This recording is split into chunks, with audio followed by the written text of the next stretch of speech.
Hi everybody, it's Honest John again. Now, I was born in 1949, so I grew up with TV shows like Ozzie and Harriet and Father Knows Best.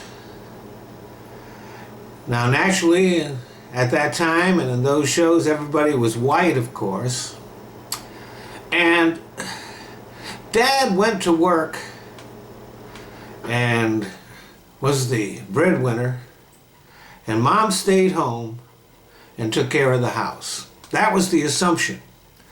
Women had kids and kept the house, and men did the work.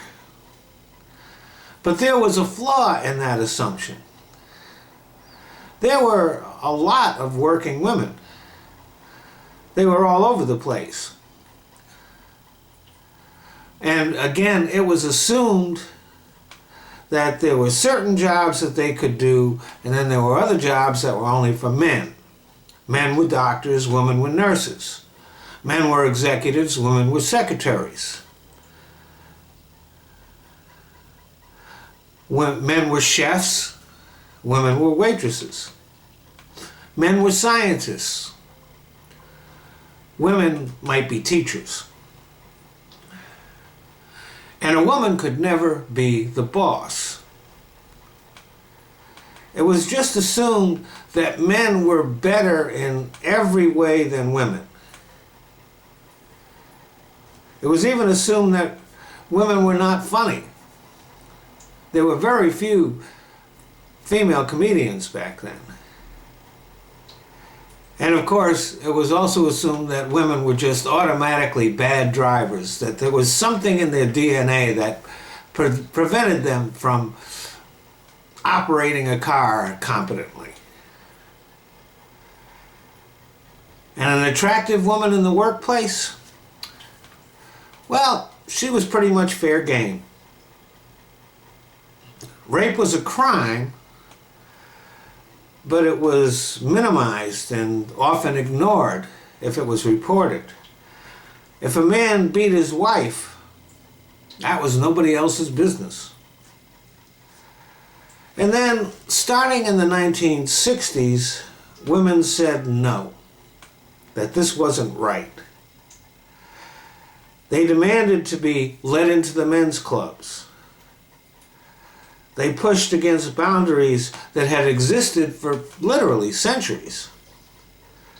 They demanded a kind of respect that they never had before. And to a great extent, they succeeded, but think about this.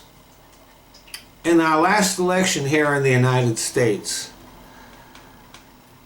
we had a choice between a qualified, capable, and even brilliant woman, and a bizarre, ignorant, racist, turd sandwich of a man.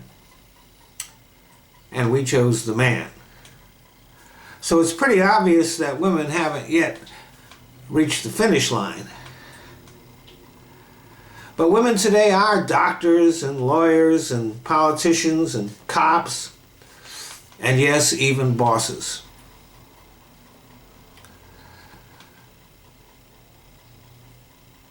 But we've seen over the past years a growth in the anti-feminist movement, which is an almost inevitable backlash to the progress women have made.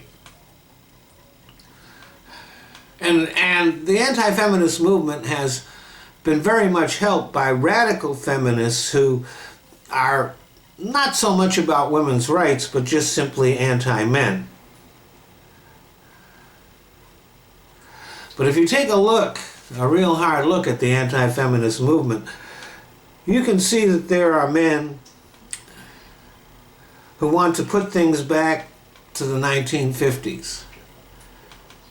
There are even rape apologists out there. And there's still a lot of resistance to a woman getting equal pay for doing the same job that a man does.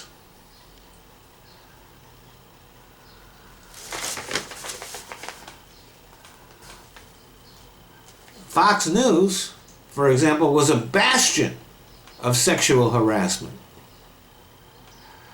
Now, the difference is that back when I was growing up, men didn't know better. They didn't think about the fact that women were being treated unfairly. And so they, over the years, have been educated. But the men nowadays who are in the anti-feminist movement, they do know. They do know that these things aren't right, that these things aren't fair. And they still want to roll back the clock. Well, guys, I hate to tell you, but Ozzie and Harriet are dead, and they're not coming back. But there are a lot of women who are kind of collaborating with the MRAs. I hear it all the time, women going, "I'm not a feminist." Well, the reason that they can say that is because of all the women who were. Thanks for listening.